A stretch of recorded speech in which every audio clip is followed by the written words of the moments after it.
It's here. It's here, guys. The 2018 NFL season is about to go underway, man, and I am so freaking excited. Because I got to tell you one thing, man. I freaking live for the NFL season. I just live for football season, man. I love coming out here, doing these preview videos, looking at what to kind of game plan for and kind of look after. I just love watching games. I love breaking them down after, and man, we are here, man. Like, we've waited 8 long months without football, and like now we're finally here.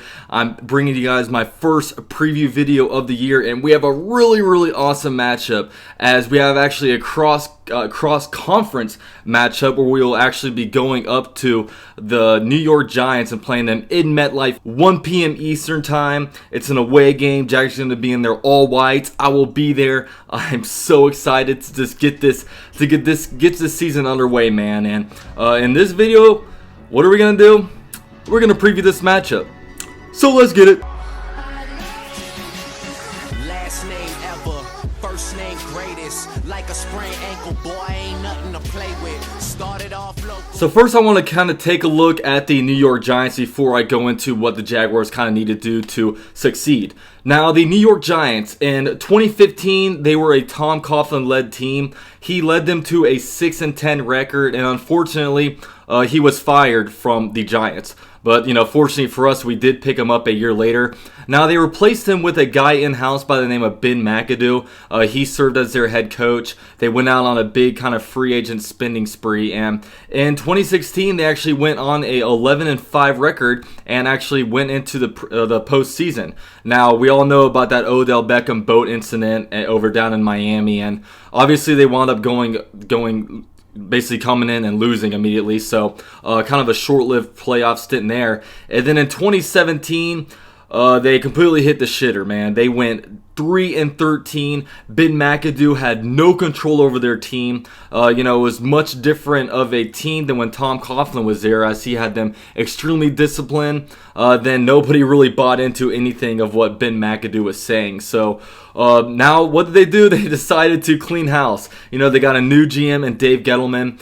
They brought in an offensive guru in Pat Shurmur, who was a former offensive coordinator over there for the Vikings. And we'll go ahead and look at Pat Shurmur real quick. Now, Pat Shurmur is an offensive genius. Like I said earlier, he's a guru. And, he's not a guy like, say, you bring in college, a guy like Urban Meyer, and he's going to bring in his, spread offensive system. Pat Shurmur doesn't really do things like that, man. He knows how to really take a team and just build off of their strengths. That's what he wants to do. And, he's going to come into the Giants, and he's doing a lot of what happened when Doug Marrone and Tom Coughlin took over the Jaguars. I mean, just look at their draft. I mean, first round, they go and get Saquon Barkley. In 2017, after the Jaguars went 3-13, they went out and got Leonard Fournette in the first round. Second round, the Giants get a big old offensive lineman by the name of Will Hernandez. Obviously, a lot of Jaguar fans know of Will Hernandez because that was somebody that we were kind of keeping our eye on at the end of the first round of the 2018 NFL draft. And, you look at the Jaguars last year, they drafted Cam Robinson in the second round. And,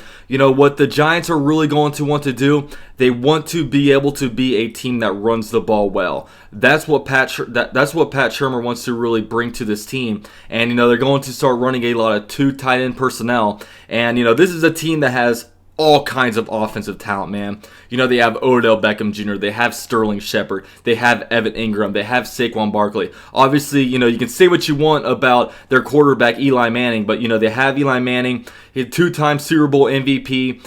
He's obviously, say what you want about him, but he's an average quarterback at the very least. You can call him good, elite, whatever, but at the very least, he is a good quarterback. So, there's all kinds of matchups to really watch out for on their offensive side. And you look at what the Giants are doing on the defensive side of the ball. They brought in defensive coordinator James Betcher. He was formerly of the Arizona Cardinals, and he's actually completely switching up their defensive scheme, going from a 4-3 defense, which is the kind of defense the Jaguars have, to a 3-4 defense with 2 kind of outside linebackers at the edges. And he's a guy, he's going to be disguising a lot of 5-man pressures, which They can decide whether they want to drop one in coverage or rush 4. They like to really, he's going to want to really like rush the insides of the ball, run up the middle between the guard and center.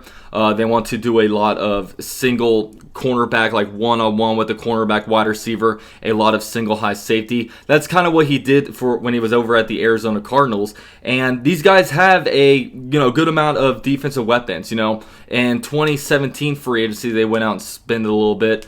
Or was it 2016 free? It was 2016 free agency where they brought in guys like Olivier Vernon. They brought in guys like Janoris Jenkins. They also have pretty good players like Landon Collins in a backfield who was kind of hampered with an injury last season.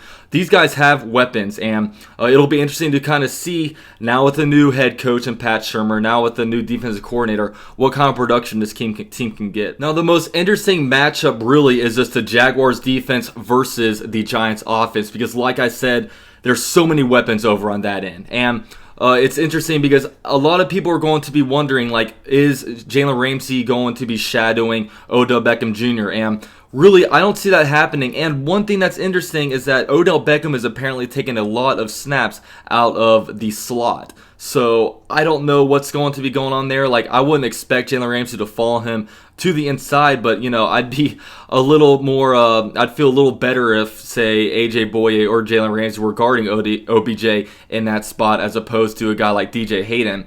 But we'll see with that. Now, here's one thing about this game, man. Like, I know our 4 pass rushers, or any pass rusher for that matter, can get to the pass rusher. Now, they've been shuffling their offensive line a little bit, the Giants have. They brought in Nate Solder from the New England Patriots. He has some familiarity against Yannick Ngakoue.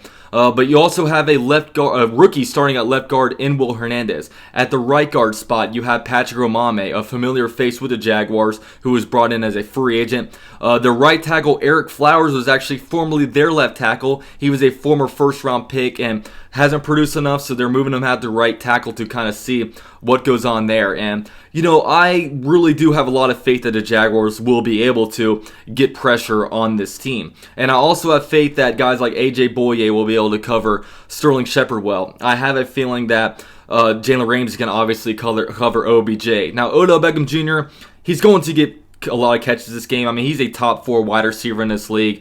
No matter if you have Antonio Brown, DeAndre Hopkins, OBJ, or Julio Jones, all those guys are going to find ways to get open and get the ball. So, I would expect those guys, especially Odell Beckham, to make some catches. But, I have faith that the Jaguars can rush the passer. I have faith that they can cover their wide receivers. But one thing that I think is going to be key this game, and it's actually one of my keys of the game, is the play of Myles Jack. And one thing about it is Myles Jack is playing a whole new position. Nickel cornerback is the same with him. It's him and Telvin Smith out on the field together. But in base personnel, you're going to have Myles Jack playing a whole new position, and a rookie playing the strong side linebacker spot, a 7th round rookie out of Wisconsin in Leon Jacobs. And one thing I noticed this preseason was when they were in their base personnel, they were having some issues lining up. They were making last minute adjustments. And, I don't want to see that in this game, man. I hope they can play clean. And with Myles Jack, here's the thing out of him, man. Like, he's going to have his hands full when it comes to Saquon Barkley. Now, the Jaguars, obviously their strength is their pass defense, but their run defense has been susceptible at times. And Myles Jack, he's going to need to be sideline to sideline with Saquon Barkley. He is going to need to really cover his run fits with Saquon Barkley when he goes up the hole. And really, my whole thing is, man, we got to be able to contain a guy like Saquon Barkley. Saquon Barkley is the ultimate X factor. It's really a shame that we have to play the Giants week 1 just because we're not sure what to expect. They have a new head coach. They have a new defensive coordinator. All you can kind of do is look at tape. You can look at Nate Solder from his tape back over into Patriots. You can look at kind of what, on the defensive side of the ball, or even for the Vikings, kind of what Pat Shurmur did with the Vikings last year, what his mannerism, what kind of his tendencies are, I should say, for what he likes to do, and just kind of study that because we don't have any film of the Giants together. So, Saquon Barkley is the ultimate X factor, man. Myles Jack is going to need to be all over the field this game, being able to cover, Saquon Barkley, get his run gaps, and also just Evan Ingram. Telvin Smith is going to have a big responsibility guarding him, man. Our team is most susceptible when it comes to running backs and covering tight ends. So, they have good guys. They have Saquon Barkley and Evan Ingram. So, you got to make sure to key in on those guys. Now, I guess the main thing I want out of the defense is to stop the run early and force them into third and long situations. The Jaguars are a very, very hard defense to pass against in third and long situations because they can get pressure on a quarterback with just a 4-man rush. And Todd Wash is also a genius when it comes to disguising pressure. And we just have outstanding cover guys. All pros like A.J. Boye or Jalen Ramsey or our safeties between Barry Church and Tashawn Gibson.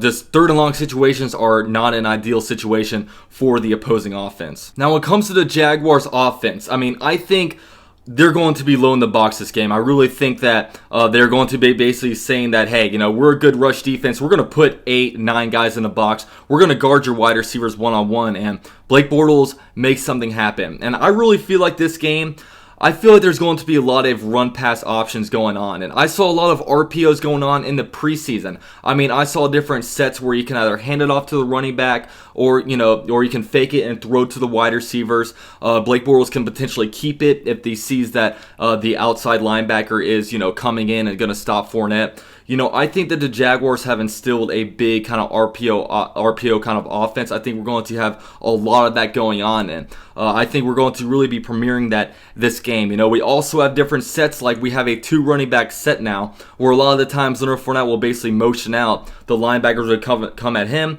and actually, Corey Grant is running up the sidelines for a long game. So I really think that they're going to be finding different ways to get playmakers the ball in that way without necessarily having to chuck it downfield too much. I would like for Blake Bortles to potentially get in some kind of rhythm and kind of get the offense going like that. But, sometimes, I do hope for good things out of Blake Bortles, but Blake Bortles is not going to be the guy to carry us to the very end, I think that if Blake Bortles can play at a top 15 quarterback in the league kind of level, then I think we can, be Super Bowl champions. So it's not going to take, a huge amount from Blake Bortles. It's just don't turn the ball over. Let this run game work and let our defense feast off of good scenarios, off of, pressure kind of situations when they have their opposing offense in third and longs. So I guess to kind of recap, my 3 keys for this game is for Myles Jack to be able to be the X factor, to be able to be the guy to stop Saquon Barkley, just because you don't really know what he's going to throw in at you. Myles Jack's obviously playing a new position in base down, so be able to stop Saquon Barkley, put them in third and long situations, and get the nickel set back out there and just go to work that way. That goes into my second one. Get them in third and long situations. Get them in uncomfortable situations to where, they have to throw against our defense, and also just be able to, run the ball well. That's going to be basically a key the whole entire season. Be able to run the ball well. I think Blake Bortles needs to be able to take care of the ball, and, I think we can have success. Now, when it comes to the outcome of this game, man, the Giants, they have good pieces, but when it all comes down to it, you're a bad team until you prove that you are not. And right now, the Giants are a 3-13 team. So until they can start winning and, putting a bunch of wins together, they are not necessarily a good team. Much like the Jaguars. Last year, we didn't have it figured out at the beginning. We might have gone 10-6 and went on to the AFC Championship game, but we were not a complete unit at the beginning of the year. We started off the year 3-3. We were having embarrassing losses some of those games. So be able to take advantage of a team that's in a brand new offensive and defensive system, new head coaches, new just offensive and defensive philosophies. And, I think our team right now, we are a unit that's been together for a while. So we need to go out there and win this game, because guess what, man? You cannot get yourself in an 0-1 hole when you have the Patriots and Titans in the next few weeks. So get off to a hot start, go out and win this game, and I'll be at this game, super excited. Holler at me if you'll be there. Let me know what y'all's predictions are in the comments down below, and I'll see you guys next time.